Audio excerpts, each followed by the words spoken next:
Quench Juice Bar, Philadelphia. Minority and vet owned, using local vendors for their fruits and adding no added sugar to their products. Available on DoorDash and Grubhub. Grab yours today. Location, 1500 Market Street, Suite 1455, Philadelphia, PA. Welcome to another episode of the Hip Hop Uncensored podcast. I'm your brother O-God from Hip Hop News Uncensored, and sitting across from me is my co-host. What up, y'all? It's your man Sam, and CEO of Viral Hip Hop News. You're in the building for a very special edition of the Hip Hop Uncensored podcast. We got a special guest in the building. Got none other than Dane Calloway on the podcast. How you feeling today, family? What's going on with you? I'm doing wonderful. Thank you for asking. Thank you for joining, everybody that's watching. And also thank you all for having me. I hope you all are doing well. I appreciate you. The pleasure is ours. You know, oh God, Dane, I can't help but to think back to when we had our last conversation with the late, great Coolio. And toward the end of that conversation, Coolio was like, you know who I'm really watching? Y'all know who y'all need to get on? Yeah. Dane Calloway. You know what I mean? So rest in peace to Coolio. And we finally rest well to Coolio. That is an amazing brother. Yep. We had a lot of stuff in the works. It's just unfortunate how it went, you know, as far as his situation, but that's my brother for life. Indeed. So I hear you, DC brother, right? Grew up in DC, Maryland, Washington DC, born and raised. Yeah, you can definitely hear the accent, man. I got family out there. Yes, sir. I got a unique way of talking. We do have a unique. I get it a lot. Like sometimes people will say, you know, sometimes it'll sound like I'm up north. We'll say up north, but it's mainly like New York, New Jersey. I'll get that a lot. Right. But I just wanted to let the people know I'm co-owner of I'm just I'm just here to makeyouthink.com, Dane makeyouthink.com, and I'm just here to make you think Incorporated, which is the company that provides entertaining educational material on various topics surrounding American history. Just so they can know, I'm an expert on Black history, aka American Indian history. Within it's been about 12 years now as far as the experience on ethnographic studies in this particular field, which means that I'm in the field. I specialize in investigative research on history in America, and I've been sharing my research and discoveries in videos of various formats on my Dane Calloway YouTube channel for about nearly 9 years now. Now I think about it, it's June, about 9 years. Glad you gave that to the people, because I was going to ask to briefly let the people know who you are and the work that you do. What got you into going down that path and that journey of American history, as you call it? I was always involved in that particular topic, especially in school. Everybody that's been in school with me, they would know that I'm the guy that always interrupts the teacher to ask the questions like, hey, where'd you get that from? But right. I went viral on my Facebook. And all I was doing was just showing my family records and letting them know the process of us getting involved in particular tribes. And it intrigued people. That first video hit 7 million views. And then I went live again, and that video hit 7 million views. Wow. For some odd reason, Facebook had a problem with me. Never told me what happened. Never told me what the issue was. And they removed me. But people told me back then, hey, get a YouTube. And I did. I was 2016 when I started on YouTube. Mm-hmm. Okay. And now I'm the author of numerous educational books and various articles on this subject. And I'm currently in the process of producing films on these subjects as well. So it will allow the public to be cognizant of the indigenous people of America who are misclassified as Black or African Americans that truly built America into what it is today. Right. Now, I heard you talking on a conversation that you were having a conversation with a grandparent or a parent about, their lineage. And, I think, and correct me if I'm wrong, you said that they didn't have a history of slavery or being slaves. Can you my talk grandfather. about that? I brought it to my grandfather, and I asked him, I said, Granddad, have you ever heard of slavery? He was like, boy, what you talking about? And I broke down to him what slavery was, and he was like, nah, that's, with him growing up, he was born in the 1930s. He never experienced that, any form of racism. In fact, his neighbors were white, were Caucasian. And I met them too when I went down there, where he's from, which is Florence, South Carolina. And I met them. Great people. And I just couldn't believe it. You know, that was another reason why it encouraged me to, I mean, I believed my grandfather. I just couldn't believe that was the whole thing. Where to a point where it's going to probably affect more than one person in that sense, meaning that they won't ever experience racism or ever experience slavery, haven't heard of any of that before. I was encouraged. I was like, you know what? Let me see. Let me see if there's more people out there that will, you know, share these same stories. And come to find out it was. I mean, damn near millions of people are like, nah, my people don't know nothing about slavery. Now, what I mean by that is when we tell them the stories of us being in chains and shackles and coming off of these so-called slave ships, they never heard of the story before. Like if we came from Africa, like some of my folks was upset that I brought this to their attention. I'm like, yeah, you know, they teaching us that we came from Africa. Then they go years back beyond the 1800s telling me, nah, they've been here. Like, matter of fact, let's go meet your folks. He go to grave sites that are still here. Okay, here's the reservations they grew up on, but it wasn't called reservations back then. At that time, it was just plantations. And a lot of people get in the misconception of what a plantation is. Like, we thinking it's just strictly an area where a Caucasian would enlist enslaved people and work in the fields. But a plantation is just what it is. You're planting, you're growing crops. This is a farm. And a lot of our people had farms. And come to find out, a lot of our people had the majority of the lands. We were the landowners and the sharecroppers. The people that came over were the foreigners. They will be considered the tenants, meaning that they had to pay some type of tuition in order to stay in an area that they're unfamiliar with. Still to this very day, a tenant pays the landlord rent for staying in an apartment, as an example. It never changed. It's just that we just never looked into it to really investigate to see what they meant by that. And why are they always focusing on us as being the only slaves when the foreigners were the slaves the entire time?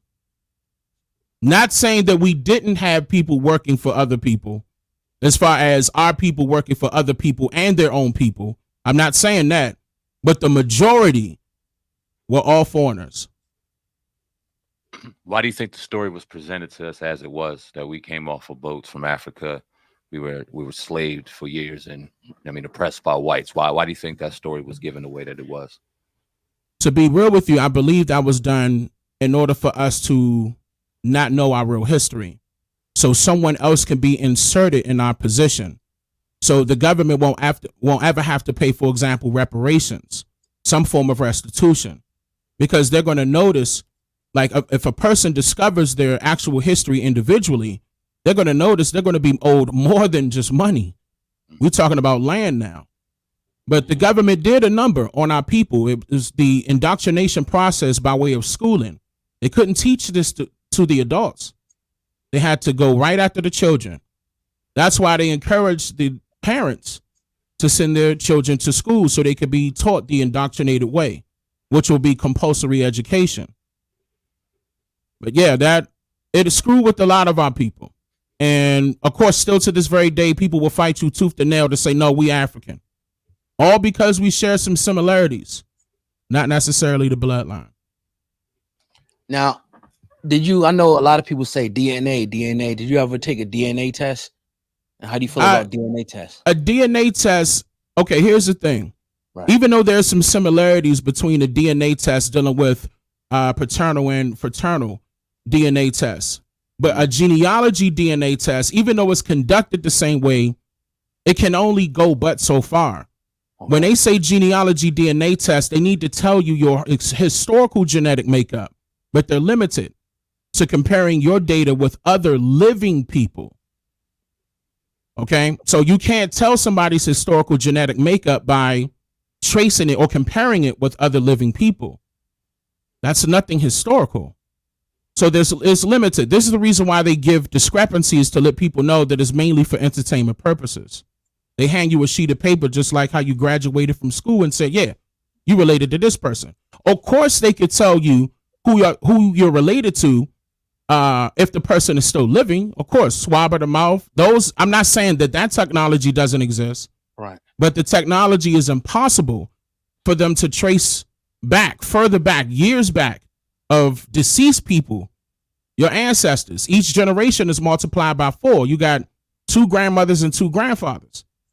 That's difficult. You're going to have to dig up everybody's grave in order to come up with a, proper solution as to, okay, you're related to these people right here. But that's impossible. They can't dig up everybody's grave, at least not without their permission. Now, are you denying that the Middle Passage or the transatlantic slave trade never happened? No. I'm not denying the Middle Passage, and I'm glad you said Middle Passage, because that's what it was originally called. Right. No, I'm not denying it. It was just told differently.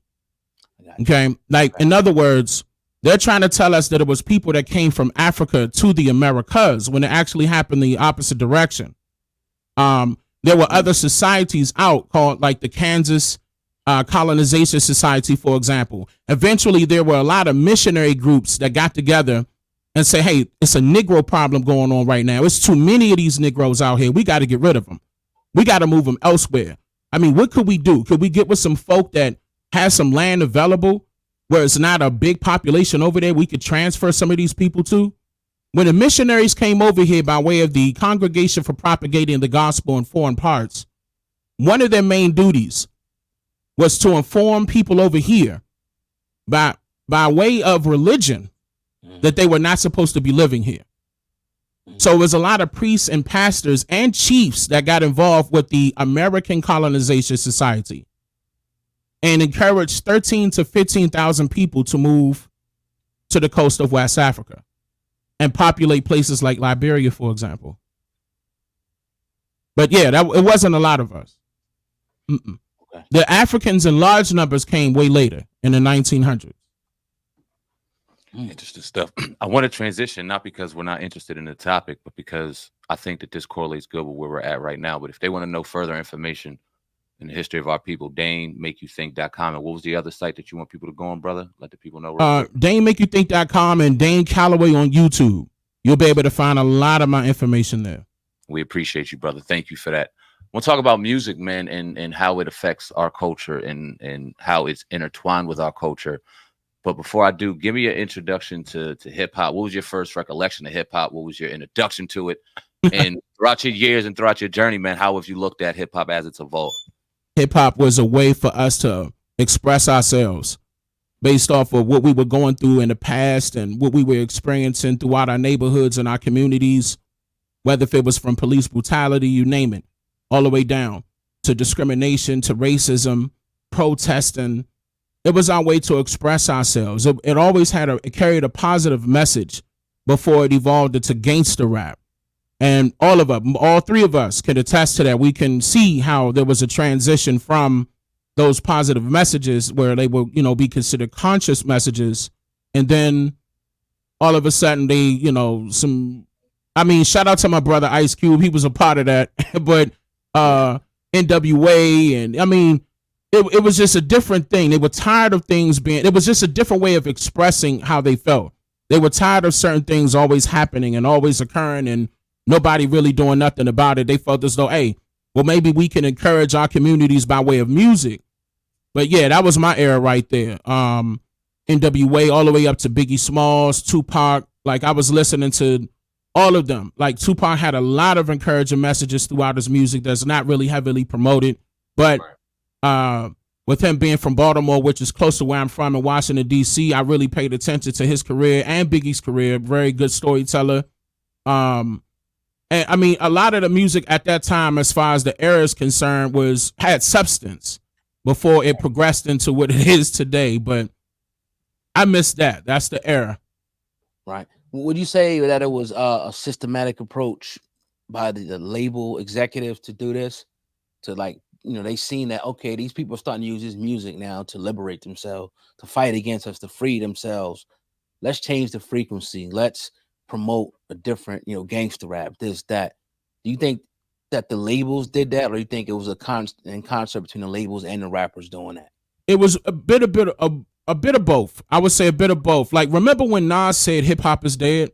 Yeah. Right. He was referring to how the music industry or the rap industry was changing towards eliminating the positive messages and suffocating outspoken voices along the lines of activists who will point out the issues amongst our communities and draw up solutions to those issues publicly, but then those voices are faded to black. And the positive things that an artist may do from time to time will not receive any promotion or attention from music media, which in turn, their fans or even us as fans of hip hop in general will not be aware of a positive gesture from an artist of this industry. This is all done by design because whoever owns and controls the stakes of the music industry will purposely campaign negativity surrounding an artist to garner the attention of fans who are now invested in the artist's music and what the music media portrays as an everyday occurrence of artists in the industry. For example, Sexy Red. It's unfortunate, but I got to use her as an example. Our women are not generally behaving the way Sexy Red is portrayed throughout her music videos and even her social media posts. Yeah.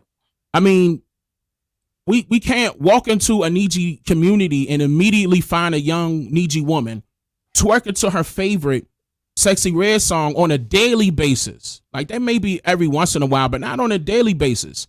But guaranteed, that's the agenda of the hip hop industry. They want our people to be represented as such. In the eyes of the people who remote control the music industry, the negativity surrounding the music artists will become creditable in the minds of fans of the music, making things more personable for fans to believe that their favorite artist is now relatable. We are, us as adults, we can easily point out the problem, but this is why the music industry's focus is not necessarily on adults. It's on the children. You know, you brought up Biggie, Pac, people we grew up listening to. You think about the NWA, think about Wu-Tang, think about the Lox, think about some of the groups we grew up loving. The message wasn't always the best, but they articulated a story and there was talent involved to where we can appreciate it. Now there's absolutely no talent. There's no substance. There's nothing. It almost seems like it's blatantly in our face. This is what they're going to weaponize this form of music, and they're going to put this form of music as it relates to our people. When you look at the history of black people in 2024, they're going to show you Sexy Red. Yep. Do you think that was by design? By design. That was by design. And it's getting progressively worse every year we look at it. And I tell people this all the time, like that are involved in the music. Like, for example, like if you take a look at the top 5 streaming services, they are to blame too. Not just the record companies. Yeah. According to what was it? I think it's called Radar Tech or Tech Radar. I recently looked at their analysis on the top 5 music streaming services of 2024. They got Spotify number 1. They got Tidal at number 2. And some company I never heard of before is Qobuz or something like that as number 3. Qobuz or Q, I don't know. Number 4, Apple Music, and number 5 is Amazon. Now, I want them to look at how things are ran, like what all of these streaming services have in common.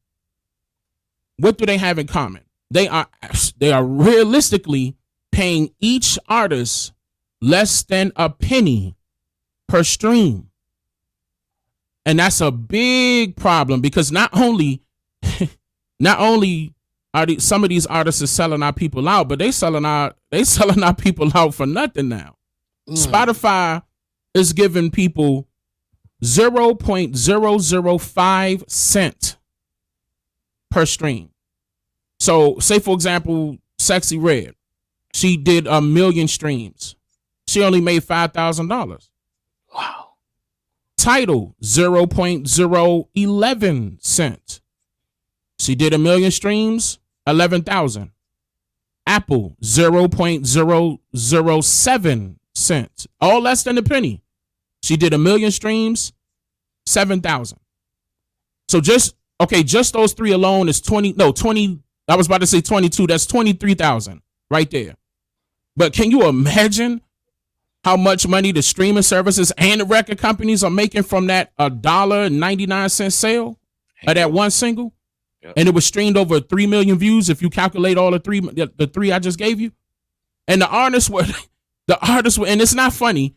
I gotta laugh some of that negativity off. It's really not fun. It's really not. But the artist only receives less than a penny of that profit. I gotta stress that issue. And give or take, those streaming services or the record companies are 6 million, 7 million. Just with those 3 examples. And I have a solution to that. But people gotta look at that. Like, is it worth it? Is it really worth it? Is it really worth being in this industry for change? I mean, nothing. Pennies to their dollars and making our people look bad. Is it really that worth it? Right. What's the end game to all of this as the music continues to go in a downward spiral? The sexy reds, the trash artists. What does this look like in the next 20 to 30 years, the Black community in general? I believe there's going to be a positive change. I'm always the type that's going to look at the positive and the negative side, but I see a positive change happening because I'm going to give you an example. Recently, April, I believe it was April of 2024, this year, Spotify changed its terms of service. Y'all may be familiar with this, but it made it more difficult for those who consider themselves to be independent artists to gain money from streams of their songs. And the reason why I'm focusing on streams is that's where their money at. Now, people say they make money off of tours. They do. But more than half of that is going to the record companies. I'm focused on the stream because that's where the money is for them. Now, instead of being paid for every stream accumulated, this is just on Spotify, which is number 1, by the way, accumulated by each song, whatever the independent artists were published on the platform. Spotify enlisted a threshold now that an artist must meet in order to begin gaining money from each stream. So let's just say that an independent artist publishes a song that accumulated 500 streams within that 1 year. Spotify now requires that you have to have a total of 1,000 streams within that year before you get paid from that song. Okay, no matter how many songs you put out. Now, there's a catch to that. Here's another part to that people are unaware of. Now, some people may assume that, 1,000 streams will be easy for them to pick up because of their current fan base. However, Spotify enlisted a requirement that made an independent artist have to meet a minimum requirement of unique listeners for each song. And that unique listener has to be legit. And they're not telling you what number of unique listeners it has to be. In other words, they're withholding that from public information, public knowledge. People have no idea what that unique number is. This means that they can pay an independent artist whatever they want, whenever they feel like it. Yeah. Because Spotify now took over paying music royalties. And keep in mind, let me add this, and keep in mind that these streaming services got to report to those ASCAP and BMI. So how much you being paid as an independent artist is now determined by people like Spotify if you use their services. And I'm pretty sure they got an algorithm and it's controlled by AI, but that would determine which listener will be considered a unique listener according to their standards. That leaves the door wide open for fraud, okay, to occur. And that's what this music industry is about. Like, it's always been that way. It's about fraud. I believe the solution, and to answer your question, brother, I'm getting into it now. I know I'm long-winded. The solution to this, at least for independent artists in this sake, I'm going to answer this, is to go straight to consumer. Like, skip the middleman by having your own website and sell digital copies of your music to your fans directly. That way you can keep all the profit you made, and it provides your fans like a more exclusive experience when they want to support you and your music. That's what I highly recommend. Now, as far as the overall problem or solution, well, we know what the problem is. The problem is that we don't own the industry that we created. Right. That's the key challenge. Yeah. In the music industry, the streaming industry, the whole thing, despite that we created all these platforms and everybody getting paid off of our talents, we as artists and music enthusiasts and journalists, and we don't own nothing. That's the problem. And if you listen to it, it's a solution. Because if we do pit our money together, if we pool our money together, and say, all right, we had enough. That we could knock out Apple, we could knock out all of these streaming services, we could knock out all of these record companies and literally do it on our own. Not only in the music industry, but other forms of entertainment industries. NBA, NFL, them boys getting money. But just imagine us putting it together and actually doing it for a cause. Like if you tired of being mistreated in the industry, whatever part of the entertainment industry you're in, that's something that we could do. Overnight, it would change. They would have no choice but to respect it. That's profound. I was listening to Ali Sadiq. I was watching his comedy show today, The Domino Effect Part 4, and he was talking about how he was in prison. He went to this one block, and it was Bloods and Crips, and they were going crazy, and he wasn't used to all this black-on-black violence, but in there because it was unified. He said he had a group of Muslims, and he said, listen, we ain't fighting here today. Like, we shutting that down. And he went on to say, this was back in like the early 90s, he went on to say that today, black people rather annihilate their entire culture, annihilate their entire species for one like, as opposed to unify together for the common good of their own and complete own for their good of their people. And you just kind of alluded to that when you were talking about if we could just put our stuff together, we can change it in one day. Overnight. And that is so simple, and we know this, but it don't happen. Why do you think that is? I think it doesn't happen because people don't see it. I think they need to see it. This is another thing that I'm progressively went into. I'm not trying to say I went the political route, but I did go something, in that direction. I did go in that direction a little bit by calling ourselves, how they claim that we're 13% of the population. Mm-hmm. We've been 13% of the population since 2021, right? So I throw it back in their face. That's their favorite number, 13 families, 13 districts. The elevator doesn't go to the 13th floor. I said, all right, well, since we only 13% of the population, right? But for some odd reason, we're 100% of its wealth. Well, let's do it like this. Mm-hmm. We only need 13% of our own population to get it done. We don't need each and everybody to unify. Let's just take a strong 13% of us that's like-minded. We could get it done. We could get it done. And everybody else will follow suit. I'm not trying to say monkey see, monkey do, but they'll follow suit. They need to see it, though. Some people would love to see it, but yet they believe in other things that are unforeseen. I'm going to leave it like that. Right. I want to kind of transition a little bit and talk about, I don't know if you've probably been following that whole Diddy case. A lot of people said, well, he sued this company, the Diego Wine and Spirits, all this stuff began to, happen to him after that. Do you feed into those conspiracy theories, or do you think that he's just a scumbag, bad dude, that got taken out because he, beat on women and did whatever they said that he did? I believe that they were already aware of what he was doing. It's just that some bad apples, and he was one of them. He wasn't. Now he wants a change. He wants to be out of it. Okay, and they don't let you go without a bad reputation on your name, based off of the club that he enlisted to be a part of. He's one of those type of guys that he has to listen to his puppeteers.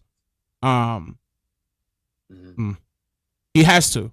If not, they will do things like this right now, expose him per se. And of course, he has, things on other people. That's the reason why they came down to his houses and wanted to grab the tapes and nothing else, because he has things on people in higher positions, like the guy that's ahead of the Universal Music Group and Clyde Davis. He has tapes on, and I'm pretty sure that's the reason why they have, real good friends with Homeland Security that sent those people down there to his houses and say, hey, go get those tapes because he's going to expose me.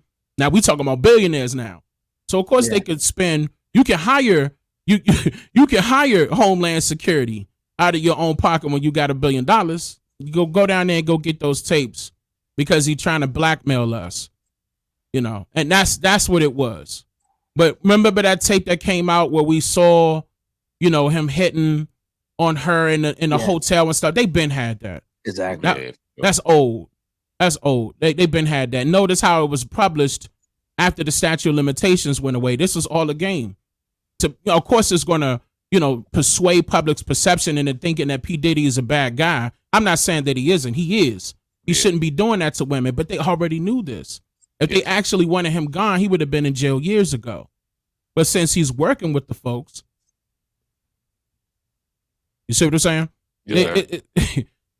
Don't be surprised that it's going to be more people that were surrounding him at these particular parties to come down along with him, especially if they don't say anything. Is there a darker spiritual element to hip hop and music and entertainment in general, as we see it in your opinion, and how dark does it get? It's flooded. Wow. People would call it the Illuminati, but they're mistaking it for the Illuminati. The Illuminati was the illuminated ones who were against the Catholics. I'm speaking historically. Yeah, those people were the that they stood against the Catholics and their ways of life. Like most of it was they would call it the Persian way of life. But the illuminated ones are not always in control. Who is in control or would be considered the Freemasons and some of the Greek fraternity letters that a lot of the people are familiar with. The lower entities of these people who have higher power are in control. And of course, somebody will say skull and bones, they devil worshippers, they throw a Baphomet. All of that stuff is real. They do, rituals. And I'm sure, remember Coolio was telling you guys about this. I saw that interview. May he rest well. Yeah. He was being real. And it's just unfortunate because he wasn't afraid. I got to give the brother that. He wasn't afraid at all. I just wish that I was, able to talk with him. I just wish I was able to talk with him before that happened. But he got his message out there, and I hope people listen to him because he was telling the truth. Everything that he stated, especially with the industry. You'll hear it leak out from certain other people, but every so often you hear it from our brothers and sisters like that. You need to pay attention. They're exposing the industry and what's going on. The things that they were asking him to do, that's real. That's a part of their rituals. That's their part of their get down or lay down with us. And if you don't lay down, then you're going to lay down permanently. That's the consequences. If you're, 1 foot in, 1 foot out, they want you all the way in. They don't want you baby stepping. They don't want you crawling. They want you running at their feet. And it's just certain people that would do that because they think money is the end all be all or fame is the end all be all. But it's a lot of other people that has their integrity in check and they know better than that. And Coolio was one of them. Out of respect to Coolio's family, out of respect to our relationship with Coolio, I want to be careful on how I say it, but I want to ask, do you think that there was anything extracurricular with his unfortunate passing, or do you think that there were just unfortunate circumstances that caused his death? It was other entities involved. Yes, sir. That's crazy. It was other entities involved. And he forewarned you. He did. He forewarned both of y'all brothers. What he said in that interview, and everybody needs to go back and listen to it. He was 100% accurate. And it's just unfortunate because he called it. And those that were close to him couldn't protect him because they were a part of it. That's all I'm gonna say about that. Yes, sir. Are you a Jayz fan by any chance? As far as his music or music, like have you been following his music over the last 50, 20 years? Yeah, I can admit that. Yeah. Would you say that Jay-Z kind of alludes to some of this stuff in his music? Absolutely. Right, he alludes. So would you say that he's down with them folks, or would you just say that? Absolutely. Wow. You can't be in a billionaire club without signing your life away. Wow. Absolutely. Wow. He's also a Freemason, and he already told you that he was 33rd degree with his album cover. They will put that in front of your face. It's no shame in the game. The Freemasons will definitely put it in front of you. Like the only thing sacred is the secrets they withhold within their particular realms. Like sometimes I would call it a mosque. I know it's a different name for it, but I'm not trying to get your YouTube channel hemmed up. But they will have a particular area that they will go visit, all come together and do rituals, and you'll see a checkerboard floor, okay, where they're doing a lot of dances and a lot of gory stuff will happen behind the scenes. And yes, he's a part of it, and he admitted that in his songs as well. I remember one time he was talking to Beyonce. I'm trying to recall the lyric per se, but that's when he was trying to step away from it. When he was like, this spiritual shit is really real. I'm trying to remember how it went per se, but he was trying to state that he was stepping away from that side, but they brought him back in. Same thing with Kanye West. Same thing with Kanye West. They brought him back in. And now, since Kanye West was putting up a fight to try not to go down with what they had planned for him, they're going to put a negative connotation. It's just, it's the cycle repeating itself. Like, this is the things that we have to stop. Like, if we controlled the industry for real, a lot of the stuff will stop. It will cease. We take billionaires. We don't really need them per se, but if they really was about our people, billionaires can change it. I mean, look what Elon Musk did with Twitter. If he didn't like Twitter, so he bought it. Right. Yeah, that's a fact. And made it his own. And if he could do it, we can do it.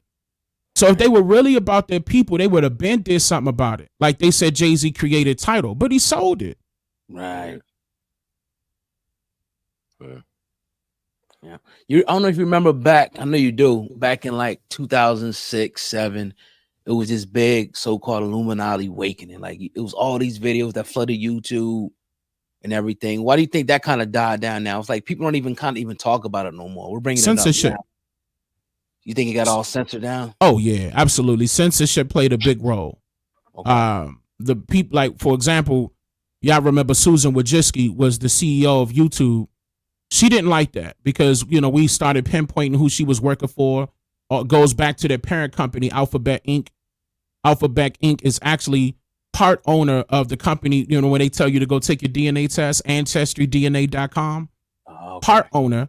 The other owner of that is the Mormons, the Latter-day Saints, okay, who are the people that are actually holding our real records that they tried to claim was disappeared due to the wars, but they're holding it within a cave in Utah right now. And this is no joke. You can look this up. That has a steel door that could withstand a nuclear bomb. And this is the reason why we saw, I forgot which year it was. I believe it was like 2020 or 2021 when the Latter-day Saints released more records on the Freedmen. Remember that? All of a sudden, Ancestry.com got a lot more records on the Freedmen out of nowhere. But it was because they were holding him. And they said, I tell you what. Oh, wait. Y'all talking about indigenous now? Whew, here goes some more Freedmen records. Ha. We're going to play with you. Here go 2-3 million of them. The rest, you're going to have to become a member in order to receive it.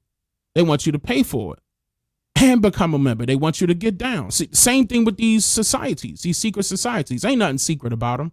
They're in front of us. But their agenda could be secret. But this is the reason why censorship happened, to go back to your question, because people were giving their theories. And the majority of it was true.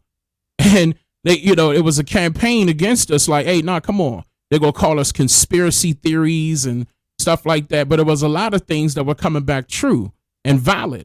So it was no longer a theory. So they had to implement that process called censorship, where they beefed up their algorithm to block out certain keywords that were stated or certain keywords that were mentioned in titles and tags.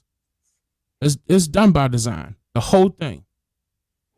And I was talking to one of my young bulls yesterday. He just got a position. He's a food and beverage manager at one of the local establishments we live out here. And he was saying a lot of the old heads aren't computer savvy. And a lot of young people his age, they don't know how to articulate themselves. They don't know how to move in this world right now, to where it's almost like it's at a conundrum. We're lost. And then he jokingly said, yeah, until AI starts outsmarting people and they take over. And I thought about it, I was like, damn. Like, in joking, but hold on. The way AI is moving right now and how people are so dependent on cell phones and so dependent on technology, and we don't even learn how to follow routes anymore. We just type it into our phone and follow the phone, tell it wherever we go. Will AI, in your opinion, eventually take over? And how deep will that go as we start kind of transitioning into this evolution of where we are? AI is a major problem. And I've been saying this for the longest. I've been campaigning to tell people, listen, how far do you guys want this technology to go? Technology advances every 3 to 6, well, actually 3 months now. It was 3 to 6 months, but now 3 months. It's moving so quick. By the time you got the newest phone that came out from Apple, here go a new one 3 months later. That's true. And you like, wait a minute. And then all of a sudden these cameras are getting better on the cell phone. Why you think that is? To take better looking pictures when you're on the beach with your family? No, they want to be nosy. Those are 360 cameras. They want to scan your whole room. They want to scan your lifestyle so they can sell it back to you. They see that you putting on a sock from Nike. They're going to show you Nike socks as soon as you look at your phone again. Wow. This technology is so advanced now that privacy is gone. It's out the window. And I was trying to tell people, like, it's coming to a point where now technology has gotten even worse to the point where the government is involved. Back in 2022, Joe Biden signed the executive order 14076, if I'm recalling it correctly. 14076. Let me double check that because I want to. 67 14067 is the executive order. Now that's to beef up their digital dollar. Now what they're trying to do is take away people's control how they manage their money inside of their banks. Take away people's, and I was looking that up, take away people's their retirement funds, their social security checks, their insurance, their life insurance. Like, I highly recommend people to start taking their money out of these banks and moving it over to like credit unions. Or you could create your own private trust and create your own bank and put your assets in there. But this digital dollar is a problem, and it has to deal with all strictly artificial intelligence, and people are not looking at it because they think it's a convenience because they're beefing up technology every 3 months. And they like, well, I don't care. I get to surf the internet quicker. It's not going to hurt me none. I don't have nothing to hide. They could look at me. Most people bring their cell phones into their bathroom not knowing that these things are rolling. The cameras are rolling, front and back. They're recording everything. And some people are unaware, but, it's just your privacy is shot now. And that's another thing to go piggyback off of the censorship. They made sure that privacy was infiltrated to the point where it doesn't exist. And it's getting worse and worse over time. I hope people will recognize that. Like right now, Joe Biden, is he real? It's been times where I've seen him glitch. It's been times where I see his eyes wide open, eyes closed. He's stuttering. He's jittering. I'm seeing green screen activities. I recorded that stuff and did videos about it. I'm seeing AI I'm talking about deep fakes dealing with him. And we already heard from Obama. Like, he said that would be the only way, that he will have a third term is if he sit there in a room with a mic and talk for the president that you see on the screen. But just think about that. What if that's actually happening? I mean, he did predict the Drake and Kendrick Lamar beef, didn't he? Years ago. Or did he predict it? Was that done by design? Interesting stuff, man. Yeah, definitely.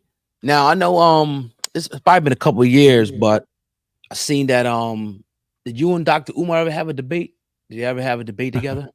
Umar Johnson is afraid of me. Wow. We were supposed to be having a debate, and he backed out. And then he came out on a live stream and said I would not be debating Dane Calloway. And it was hilarious. We were just laughing at it, but because of course he was behind the scenes. He was, excuse me, that was my phone ringing. He was behind the scenes talking trash and then getting on his, it's funny. I look at it. It's flattering to me because he calls himself the Prince of Pan-Africanism, and yet he raised up the white flag. And, it's not the fact that I'm coming after his information per se. I'm not trying to step on his toes, but this is the reason why they started bringing my name up, him and other people like him, because that movement started back in the 1960s. The Pan-African movement, pro-black, blackity black, black. And they see that as a lot of our people waking up to, wait a minute, that was a tactic done. That was supposed to be done to switch up our minds off of us being indigenous to this land and other people replacing us, okay? And that goes beyond the $5 Indian term. I'm pretty sure people heard that. Yeah. Oh, man. These phones are ringing off the hook now. We're not gonna hold you much longer, brother. We apologize. No, you good, brother. You good. See, this is the reason why I have totally different phones for these reasons, but they calling right now. But I got a social media phone, and Well, okay. Business phone, business. Yeah, you got to do it like that now because brother. it got crazy. And AI, to go back to that, that's another thing. I don't want them knowing what I'm doing. But anyway. Right. But yeah, I'm not trying to, it's not going to be to a point where I'm beefing with the brother. We got, real street beef, and it ain't going to be nothing like that. It's just that he took shots. I took shots back. He said he didn't want no smoke. That was it, As far as what he does, I believe he's a character within himself. I don't think he's legit, I mean, he's been promising the same school for eons and no results. Like, I had people on my Twitter that live in that particular area going past his, building in real time, still displaying wood up on the windows. It's wooded up. And I'm like, man, this whole time, where's the money going? But then I thought about it. I mean, where else would it be going? That's how he makes his living. So this is the reason why he came after me, because that's I'm stepping on his toes money wise. Inadvertently, it's not like it was directed at him, but yeah, they don't like that. Yeah, we definitely need to have a part 2, because I got a lot of other questions I want to ask you, man. But yeah. Go ahead. Yeah, I'm good, brother. Yep. You good? Yep, absolutely. But if you got anything else you want to add on, man, go ahead. On the floors, you want to talk about, anything you got going on, lectures, movies. I'm currently working on a few movies right now. We're trying to push it over to Netflix, and I think Hulu got on board. It's going to be a lot of different ways that we're going to be displaying us as indigenous people of America, whether it be from horror to drama to it's all going to be educational, but it's got to be entertaining at the same time so people could grasp it, because you can find some truth in movies. Just like, for example, the AI situation, we already knew about that with Terminator. Hopefully that doesn't happen. I mean, Transformers, we could go back. We hope that doesn't happen, but they were giving us hints of this coming and technology advancing. It's time. Oh, we got a bunch of slave movies. It's time to combat that narrative. I don't want us to think that we were just slaves and 1492, that was it. We were hopeless. We couldn't do anything about it. I'm trying to combat that narrative, not only in the film industry, but I'm definitely going to be doing it in the academic world as well, with schools. So awesome. Definitely need to, like I said, get you back. Pull like cuts to get you back for round 2, man, because it's a lot more that we want to dive into, but we know we kind of crazy with time. But Dane Calloway, man, we appreciate you. It's been a long time coming. We've been talking on and off for a couple years now, brother, and I'm happy we got to get you on, man, and we'll do it again, man. But let the people know where they can find you one more time, man, and we appreciate you once again. Thank you, brother. And I appreciate you, brothers, as well. And absolutely, you can find me at Dane Calloway on YouTube, and I'm Dane Calloway at Instagram. And what I say, DaneMakeYouThink.com is the website. Indeed, brother. Appreciate you, man. Once again, Dane Calloway on the Hip Hop Uncensored podcast. I'm going to call it round 1 because round 2 is coming. Appreciate you, brother. Take care. Appreciate you. All right, brother. Thank you. Absolutely. All right.